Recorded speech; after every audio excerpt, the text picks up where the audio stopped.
बिहार का एक बड़ा इलाका बाढ़ के समय बाढ़ से प्रभावित हो जाता है। वहां लोग पलायन करने को मजबूर हो जाते हैं और फिर जब लौट के वापस आते हैं तो उनके हाथ में कुछ भी नहीं लगता, कुछ भी नहीं बचता जिसे वो अपना घर कह सकें या जहां वो रह सकें और जहां से अपनी जिंदगी फिर से शुरू कर सकें।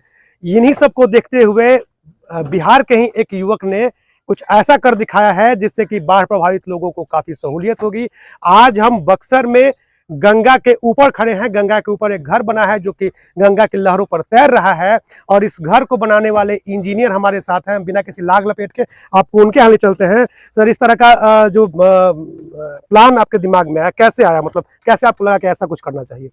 मैं 2017 से मैं 4 सालों के लिए भारत से लेकर के स्कॉटलैंड की एक मोटरसाइकिल यात्रा पे था। उस यात्रा पे मैंने कई सभ्यताओं को देखा, कई चीज़ों को देखा और मैंने बहुत सारे क्राइसिस में काम किया था लोकल लेवल पे, चाहे वो रिफ्यूजी क्राइसिस हो, चाहे जब मैं वापस बिहार आया 2019 की बात है, 19 के एंड में 20 में एक बाढ़ आया हुआ था उस समय पटना में और पूरा बिहार में। तो उसी समय से मेरे दिमाग में एक सॉल्यूशन पे काम करना मैंने स्टार्ट किया कि आखिर क्या कर सकते हैं कि ये प्रॉब्लम जो है परमानेंटली सॉल्व हो। तो उस समय से ही मैं लगा हुआ था कि एक ऐसा डिज़ाइन क्रिएट करें कि एक ऐसा घर हो जब बाढ़ आए तो वो अपनी ही जगह पे ऊपर उठे, अपनी ही जगह वापस जाए, जो जीरो कार्बन फुटप्रिंट बना हो, जो कंप्लीट सस्टेनेबल हो, जिसकी अपनी ऊर्जा हो, जिसका अपना खाना फूड ग्रोथ सिस्टम हो, जिसका टॉयलेट ऐसा बने जो नदी का पानी गंदा ना करे, ऐसा सिस्टम बने जो गंदा पानी को साफ करके पीने योग्य बना दे। तो ये एक कल्पना थी। इस कल्पना के लिए धीरे धीरे हम लोगों ने टीम को तैयार किया। मैंने ग्लोबली जो ऐसे लोग थे जो ग्लोबल लीडर्स हैं जो दुनिया में इस तरह के प्रोजेक्ट्स कर रहे हैं, जी जी। उन लोगों के साथ में कोलेब्रेशन किया और उनको कि भाई बिहार आओ, हमारे बिहार में ज़रूरत है इसकी। तो इस तरह से जो है हम लोगों ने इस प्रोजेक्ट को रूपरेखा डाला और लास्ट 3 साल में उसके बाद कोरोना आ गया, उसके बाद कई चीज़ें हो गई, बट ये प्रोजेक्ट धीरे धीरे चलता रहा और अब हम लोग फाइनली उस स्टेज पे हैं कि इसको हम लोग एक्चुअल पानी में डाल के टेस्ट कर रहे हैं। तो अभी यहाँ पे क्या किस तरह की व्यवस्था आपने बनाई है? अभी जो है यहाँ पे इसमें जैसे 3 कमरा होगा, जी इस वाले में ये 900 स्क्वायर फीट का है जी। जो टोटल एरिया है।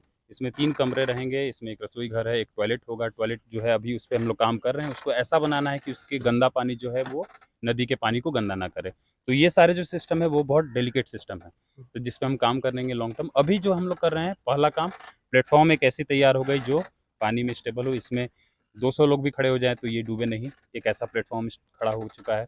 जो घर हैं, कमरे आप देख रहे हैं, जैसे जो भी घर हम लोग बना रहे हैं वहाँ नेचुरल चीज़ों को यूज़ कर रहे हैं ज़्यादा से ज़्यादा। जो पुरानी पद्धति थी घर बनाने की, जो अब धीरे-धीरे खत्म हो गई है, तो उसको हम लोग वापस से इस पे काम कर रहे हैं। तो किस तरह के मटेरियल का उपयोग कर रहे हैं? इसमें क्या क्या लगा?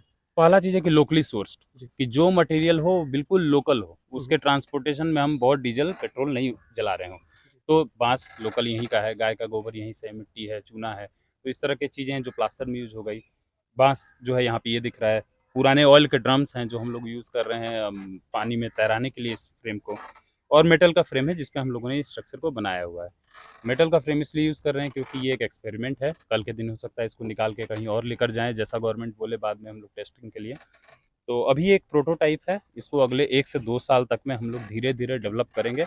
गवर्नमेंट से सहायता चाहिए होगी, जगह चाहिए होगा, इसको कहाँ खड़ा करें, कहाँ टेस्टिंग करें, कहाँ लोग आके देख सकें। देश-विदेश के लोग ऑलरेडी यहाँ आ रहे हैं, आकर के वॉलंटियरिंग कर रहे हैं, हमारे साथ काम कर रहे हैं। तो यही है ये प्रोजेक्ट। तो मतलब किन किन देशों के लोग सहयोग कर रहे हैं आपको इस प्रोजेक्ट में? इस प्रोजेक्ट में जो कोर मेंबर जो हैं, कोर मेंबर अगर बोलेंगे तो मेरे साथ कनाडा का बेन है जो कि सेंटर ऑफ रेजिलियंस में डायरेक्टर है। उसके अलावा कॉन अल्थस है जो नीदरलैंड में वाटर स्टूडियो के हेड हैं, जो कि वर्ल्ड के 100 मोस्ट इन्फ्लुएंसर पर्सन में भी आते हैं और दुनिया में पानी बनाने पे घर बनाने की सबसे बड़ी संस्था वो है। उसके अलावा जर्मनी से एंड्रेस म्यूलर हैं जो कि बहुत पर्यावरण और रिफ्यूजीज़ के ऊपर बहुत लंबे समय से बड़े काम कर रहे हैं।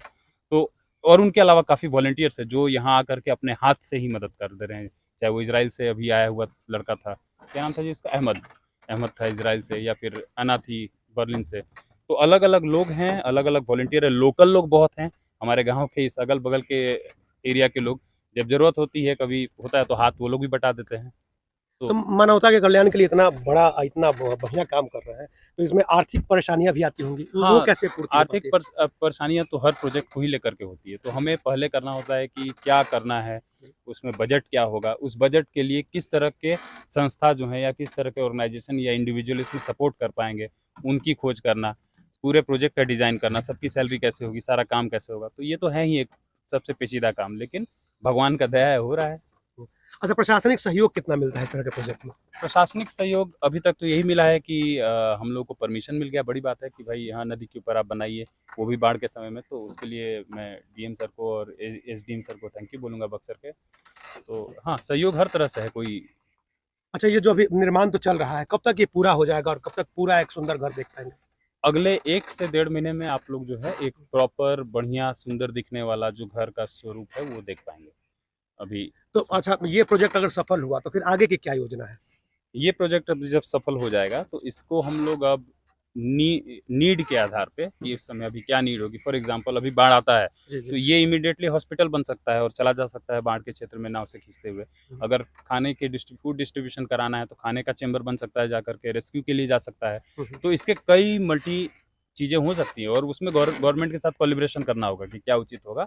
बट हमारे हिसाब से इसके बाद हमें अब डिज़ाइन करना है नेक्स्ट, जो हम लोग 2 से 3 लाख रुपए के अंदर कॉस्ट कटिंग।